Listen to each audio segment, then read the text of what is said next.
ఈరోజు మనం సాధారణ యాప్ల బయట పొంచి ఉన్న ఒక భయంకరమైన డిజిటల్ ప్రమాదాన్ని ఈ విశ్లేషణలో తెలుసుకుందాం. ఇది నార్మల్ గేమ్స్లా ప్లేస్టోర్లలో దొరకదు. అధికారిక ప్లాట్ఫామ్ల కళ్లుగప్పి అత్యంత రహస్యంగా దాడి చేస్తుంది. రష్యాలో ఏకంగా 130 మందికి పైగా టీనేజర్లు ఈ ఉచ్చులో పడి ప్రాణాలు కోల్పోయారంటే పరిస్థితి అర్థం చేసుకోవచ్చు. ఈ డేంజర్ ఎక్కడో ఉండదు.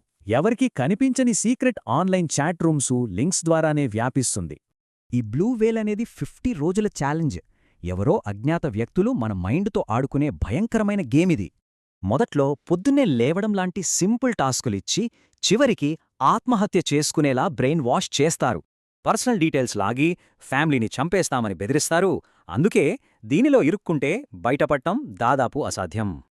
ఈ అడ్మిన్ల ప్రధాన టార్గెట్ ఎవరంటే ముఖ్యంగా 14 నుండి 16 ఏళ్ల వయసున్న అమాయకపు టీనేజర్లే.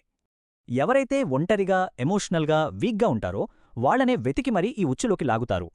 ఈ గేమ్ను సృష్టించిన ఫిలిప్ బుడెకిన్న పోలీసులు అరెస్టు చేశారు. కాని అతడు చెప్పిన నిజం వింటే షాకవుతారు.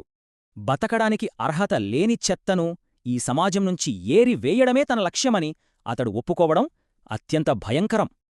వాడు అరెస్టైనా ప్రమాదం ఇంకా పొంచి ఉంది.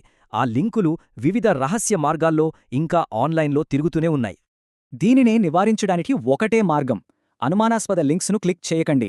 వెంటనే ఆయా ప్లాట్ఫామ్స్లో వాటన్నిటినీ రిపోర్ట్ చేసి బ్లాక్ చేయండి. అసలు ఆ లింకులో ఏముందో చూద్దామనే కుతూహలం అస్సలు వద్దు. అదే మనల్ని కోలుకోలేని మానసిక ఉచ్చులోకి నెట్టేస్తుంది. ఇక్కడ కేవలం సాఫ్ట్వేర్స్ మనల్ని కాపాడలేవు. ముఖ్యంగా పిల్లల విషయంలో పెద్దల నిరంతర డిజిటల్ పర్యవేక్షణ చాలా అవసరం. వాళ్ళు ఆన్లైన్లో ఏం చేస్తున్నారు, ఏ కమ్యూనిటీల్లో ఉంటున్నారు, వాళ్ళ ప్రవర్తనలో ఏమైనా మార్పులున్నాయా అనేది గమనిస్తూ ఉండాలి.